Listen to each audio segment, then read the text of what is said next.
Hey everyone, and welcome. We're about to jump into something, honestly, one of the coolest parts of AI right now, generative models. Now, these aren't your typical AIs that just crunch numbers or sort data. Nope. These are the ones that can create brand new stuff, things that have literally never existed before. So just look at this picture for a second. I mean, it's complex, it's creative, right?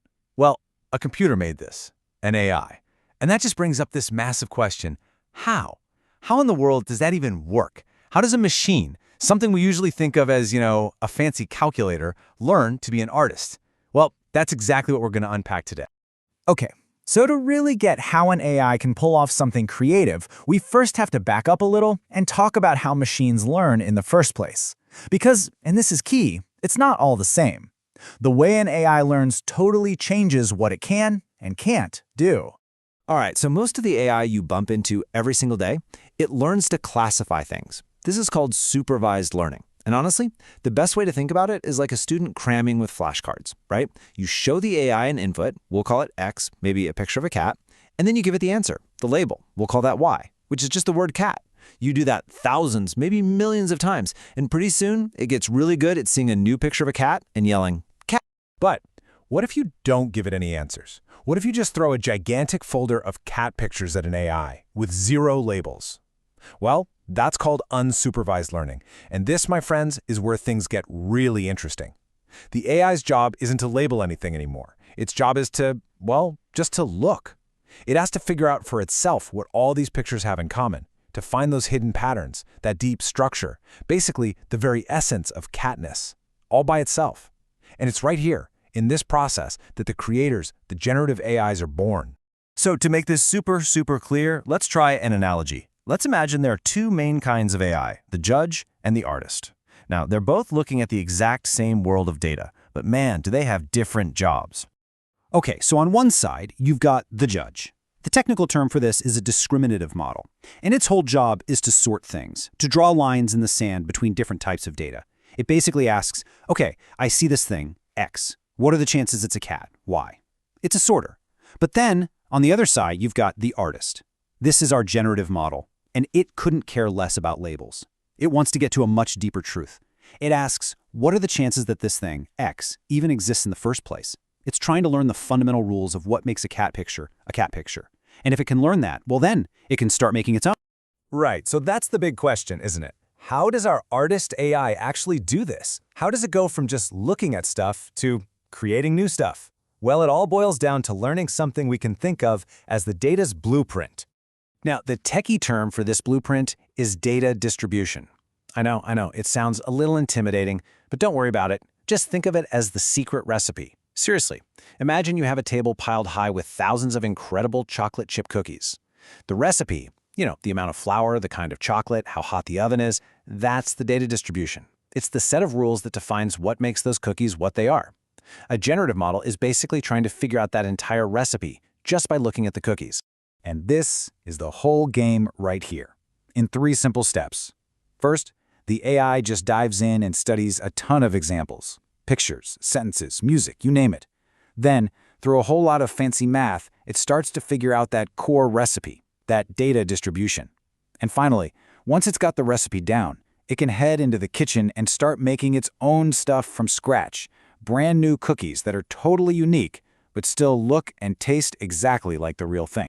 Okay, so the theory is cool and all, but this is where it gets absolutely mind-blowing. Let's talk about what these things can actually do. And I'm not talking about science fiction here. This is stuff that is happening right now. I mean, the range of applications is just wow. We're talking about everything from visual art and media to creating speech that sounds totally human and even making up data to help with medical research. It's wild. Let's start with something called image translation. A generative model can, say, learn the recipe for a color photo and then use that knowledge to colorize an old black and white picture. Or, check this out. It can learn the connection between an aerial map and a street view and literally translate one into the other. It's basically like a universal translator, but for pictures. These models can also create and repair things. So you've got super resolution, which takes a fuzzy, low-quality image and just fills in the blanks, making it sharp and clear. And then there's inpainting, which honestly feels like magic. You can take an old, damaged photo with a chunk missing, and the AI will look at what's around the hole, understand the context, and then paint in what it thinks should be there. It's incredible. And hey, this isn't just for images. Not at all. The exact same ideas work for text and sound. You know when you're typing an email and your phone suggests the rest of the sentence? Yep, that's a generative model. It's learned the recipe for how we talk, and it's making a really good guess at what you're going to say next. Same thing for those super realistic text-to-speech voices. That's a generative AI at work. And this is where it gets really, really important. Think about a field like medicine. Getting enough patient data, say MRI scans of a rare type of tumor, can be almost impossible. It's rare, and it's protected by all sorts of privacy rules, as it should be. This is where generative models can be an absolute game changer. They can look at a small, anonymous set of real scans, learn the recipe, and then generate thousands of brand new, totally synthetic but incredibly realistic scans for other AIs to train on, all without ever touching a real person's private data. It's a huge deal. Okay, so now that we know what they do, it's worth knowing that not all these artist AIs are built the same way. There are kind of two main flavors, two different schools of thought on how to create. We can think of it as a tale of two creators. First up, we've got something called a variational autoencoder, or VAE for short. The best way to picture this one is as a meticulous architect. It works really hard to draw up a clear, organized blueprint of the data.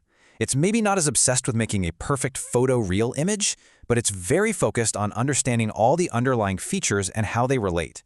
And because it has this neat organized map, VAEs are amazing for things like smoothly changing one face into another because it actually understands the path from A to B.